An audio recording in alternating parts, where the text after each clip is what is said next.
설명을 각자가 좀 많은 사람들이 다르게 설명을 하고 있어요. 그래서 제 관점으로 좀 간략하게 말씀을 드려보겠습니다. 그러니까 이 도시라는 게 이렇게 생로병사가 있고 또 뭐 각각 어떤 그 변화들을 거치는데 도시가 어쨌든 뭐 여러 가지 이유로 이제 쇠퇴하고 좀 뭔가 다시 활성화가 필요할 때 뭐 그걸 다시 이제 도시에 활력을 주는 게 도시 재생 사업이죠. 어떤 데는 경제를 살려야 되고 어떤 데는 커뮤니티를 살려야 되고 어떤 데는 노후된 물리적 환경을 개선해야 되고. 근데 저는 솔직히 이제 경제나 다른 쪽은 잘 모르고 이제 관여를 안 해왔고요. 주로 이제 주거지 재생에 이제 관여를 해왔습니다. 이제 제 개인적인 이유는 제가 주거권 관련 이제 활동을 주로 좀 관심을 갖고 했었고요. 이제 주거에서 특히 주거 약자, 가난하거나 아니면 소수자거나 이제 이런 경우에 주거 약자들이 특히 이제 집을 자기 생존의 기반으로 삼고 있는 경우가 많죠. 근데 이제 도시가 쇠퇴하면서 대규모 개발로 해서 밀려나거나 아니면 노후된 환경에서 아주 이렇게 열악하게 살거나 이제 그러면서 자기 생활이 좀 많이 이제 어려운데 그런 걸 어떻게 좀 잘 개선해서 좀 생존의 기반을 이제 좀 다시 회복할 수 있을 것인가가 이제 주 관심입니다.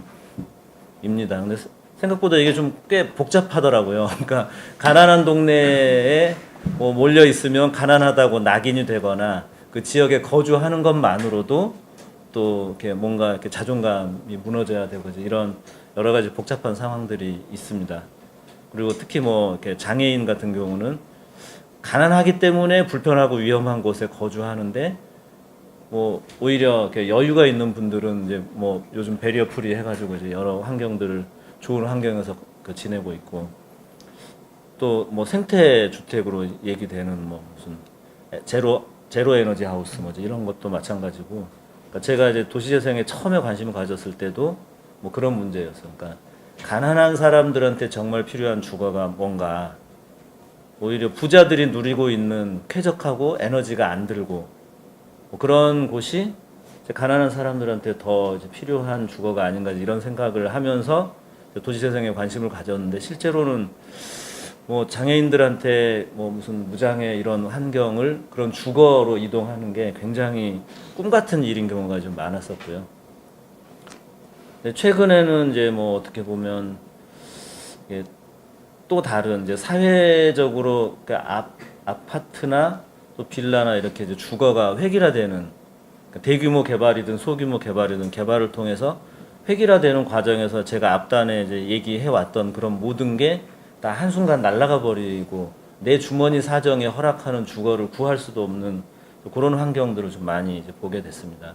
그래서 저는 이제 좀 도시재생 중에서도 여러 가지 뭐 유형이 있지만 그 중에서도 주거지 재생에 계속 관심을 갖고 있는 게 어떻게 하면 지금 현재 거주하고 있는 사람들이 이 환경을 계속 누리고 또 조금씩 점차적으로 개선해 가면서 자기 생존의 좀 조건들을 조금씩이라도 좀 나아지게 할 건지에 이제 관심을 갖고 있고요.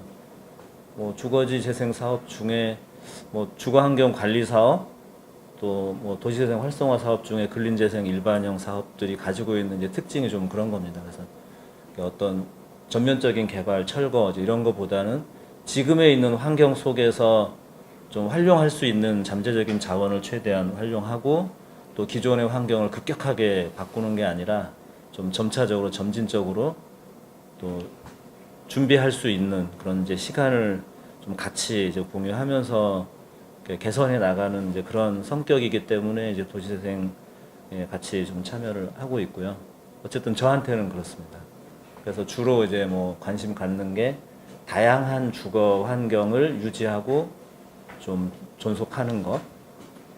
이제 그 이면에 깔린 제일 큰 맥락은 그러니까 생물의 그 생존 환경은 다양성, 어떤 물리적 환경의 다양성 속에서 그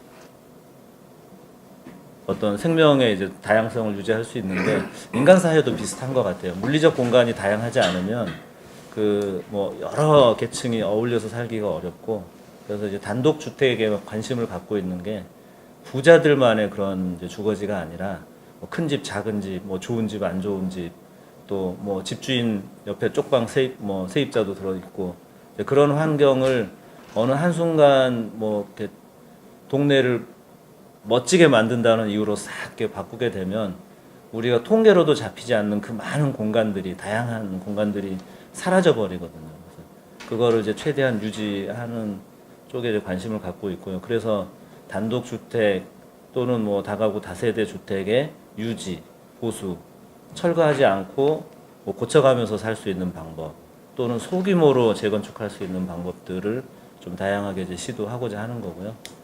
그거를 뭐 좀 어려운 말로 얘기하면 임대주택 총량을 유지하는 공공임대주택도 아직 제한적이고 사회주택도 아직은 실험 단계에 있고, 그러면 기존에 있는 뭐 이렇게 문칸방 또는 뭐 이렇게 작은 월세, 뭐 전세, 반전세 이제 이런 것들이 우리가 인위적으로 계획할 수 없는 이제 다양한 곳곳에 이제 들어가 있는데, 그런 거를 이렇게 좀 계속 유지하면서 이렇게 작게 좀 다른 실험들이 보태지고 좀 확장될 수 있지 않을까 그런 생각을 하고 있는 거고요.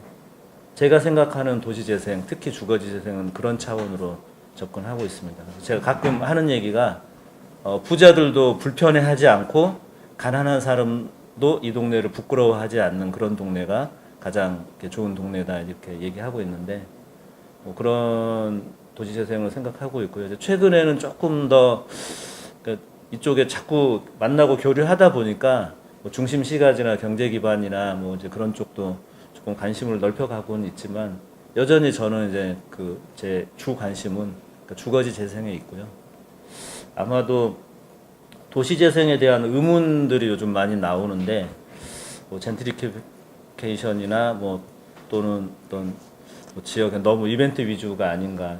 저도 이제 그런 비판을 많이 하는 사람이긴 한데, 우리 사회가 도시 재생을 처음에 이렇게 이슈로 띄울 때 주로 뉴타운 재개발에 대한 좀 반작용 또는 뭐 출구 전략 이제 이런 게 강조되면서 하다 보니, 그러니까 좀 도시를 어떻게 다시 살려내고 그 안에 그 어떤 그 시간의 맥락을 좀 담을 것인가의 고민보다는 그냥 전면 철거 재개발 말고 다른 길 없나 이러다 보니까 머릿속에 똑같이 뭔가 조감도를 자꾸 이제 찾게 되는 그런 심리가 좀 있는 것 같고요. 이제 그런 부분은 오히려 좀 뭐 지금 행정, 그러니까 서울시, 뭐 정부, 지자체에서 좀 과도하게 도시재생의 의미를 이제 부여하고 있었, 또 그렇게 홍보하면서 좀 만든 부작용이 아닌가 싶고, 이제 다시 좀 실질적인 도시재생에 대한 뭐 어떤 그 크기, 또 실제로 할 수 있는 일, 목표해야 되는 것들을 좀 정돈해야 되지 않은가 뭐 그런 생각을 하고 있습니다. 예, 뭐 그 정도로 도시재생이 무엇인가 좀 그 얘기를 매듭을 짓고요.